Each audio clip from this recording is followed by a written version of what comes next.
Welcome to this explainer. Today, we're tracing what is easily the most dramatic, high-octane rise and fall in all of human history.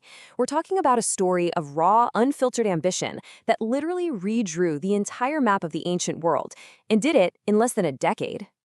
But right off the bat, we're anchored by this profound, almost haunting mystery. It's the ultimate paradox of absolute power, right? How does someone who commands the very earth beneath his feet ultimately meet his match? Well, to really understand how it all ends, we have to jump right back to the very beginning. I want you to imagine this scene. It's 344 BC in the hot, dusty dirt of Pella. You are just 12 years old. In front of you is a murderous black stallion, a beast that has already left 3 grown trainers broken in the dirt. It's bucking, it's screaming, its eyes are rolling back white. Your father, King Philip, just waves it away. He calls it a worthless, untamable animal and says to send it back. But something in you just refuses. Before anyone can even stop you, you step into the ring. The dust is literally stinging your throat. And here is where it gets brilliant. You notice what every single seasoned trainer completely missed. That wild horse, it's terrified of its own twisting shadow on the ground. It rears up in terror every time it sees it. So what do? You simply take the reins and turn the beast's face directly into the sun. The shadow vanishes behind it. Instantly, the trembling muscles beneath your palm just go entirely still, and you mount the horse. You ride it flawlessly. It's such a crazy moment that your father, King Philip, literally weeps in front of the entire royal court. He looks right at you and declares, Macedon is too small for you. A seed is planted that afternoon in the mind of a 12-year-old. And that seed, it's going to swallow continents. Fast forward a couple of years to the quiet hills of Mysa. You're 14, and you're being taught by Aristotle, literally the greatest mind in Greece. Amidst all these heavy debates on geometry, politics, and the anatomy of a frog, you're copying the Iliad by hand, actually sleeping with Achilles beneath your pillow. But here's the heavy part. You're training with all these other noble boys whose names you're learning by heart, boys who will follow you to the edge of the world, half of whom will never see home again. At 14, you're already memorizing the faces you will one day bury, and you're presented with a stark choice: a short life of eternal glory or a long life of quiet obscurity. Your decision is instantly made. This obsession with glory builds terrifying momentum. At just 16, your father leaves you in charge as regent while he fights a war. A northern tribe sees an empty throne and raids. You don't hesitate. You crush them in a single, brutal campaign and literally plant a city on the smoking ground of their defeat, naming it Alexandropolis. 2 years later at Chaeronea, you charge the legendary Sacred Band of Thebes, 300 elite warriors, unbroken in 40 years of warfare. You break them. Every single one dies in formation. Your father embraces you on that blood-soaked field, but it is the last time he will ever fully trust you. But the real catalyst, the absolute game changer, hits when you're 20. It's your sister's wedding in the ancient capital. Trumpets, wine, a packed theater. King Philip steps into the sunlight, confident, alone, for a brief 8 seconds. Then a disgruntled guard steps out from the crowd. A short Celtic dagger, 12 paces, 3 heartbeats. The king bleeds out on the cold marble. You are crowned before his body even cools. And then comes the purge. Cousins, generals, anyone with a drop of royal blood is eliminated. You don't sleep for a week. The court learns a terrifying new rule very quickly. This child king is no child. And the ancient world tests you immediately. A rumor spreads down south that you've been killed in battle. So the city of Thebes rises up, slaughtering your garrison in the streets.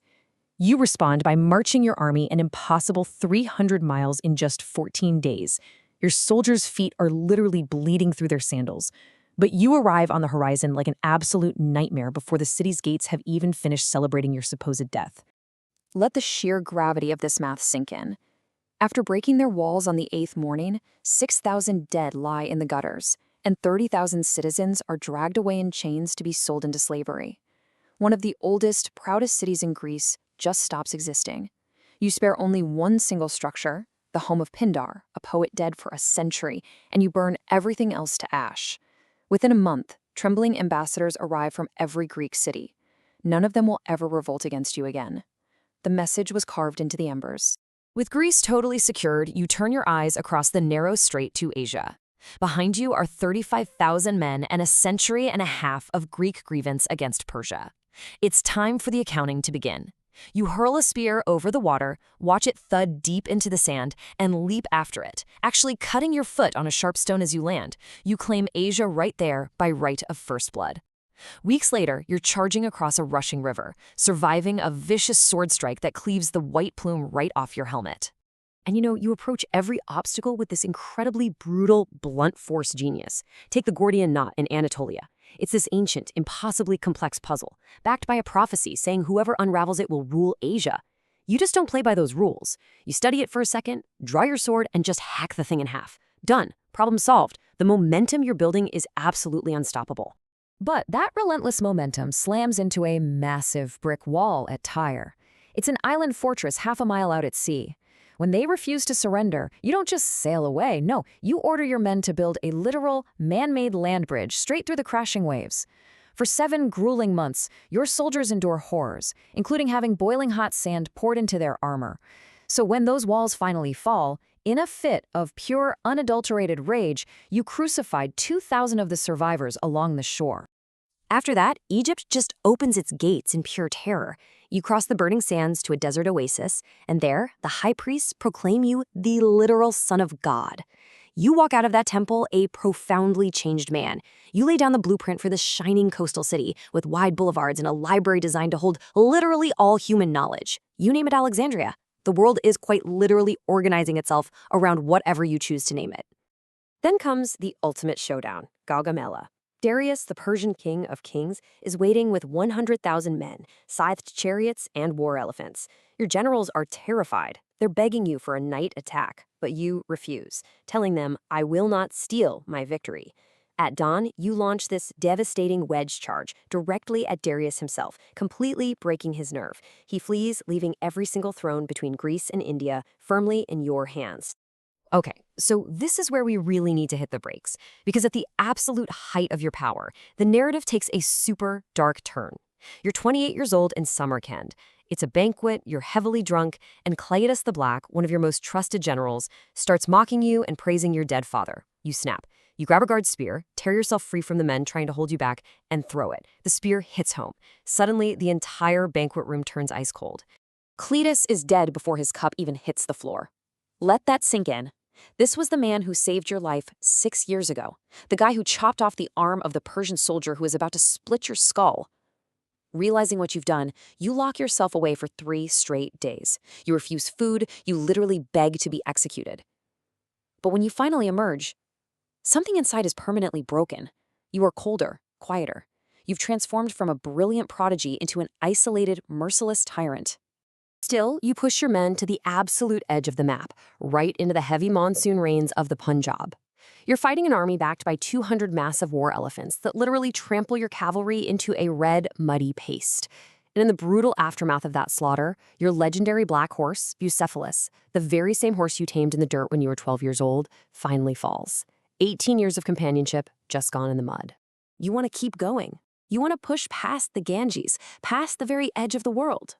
But your soldiers, they just sit down in the pouring rain. They have endured 8 years of continuous marching. They've literally forgotten what their wives and children look like. You scream, you threaten them, but they absolutely will not rise. For the first time in your entire life, you are not obeyed. You're forced to turn back, and the brutal desert road you take home claims more of your men's lives than every single bloody battle combined.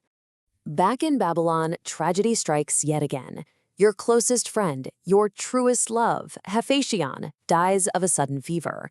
You are so wildly grief-stricken that you stop eating, you stop sleeping, and you cut your hair in mourning, just like Achilles. Then, at a long banquet, this sudden, agonizing stabbing pain opens up in your gut, and it just doesn't close.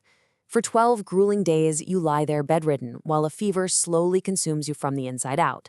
Your desperate generals, the men who bled with you across entire continents, they crowd the doorway of your chamber. They can sense the end is near, and the empire has no clear heir. So they have to ask the ultimate hanging question. To whom do you leave your empire? Literally everything you have built rests on this single answer. You use your last breath to whisper these final 2 words, "To the strongest."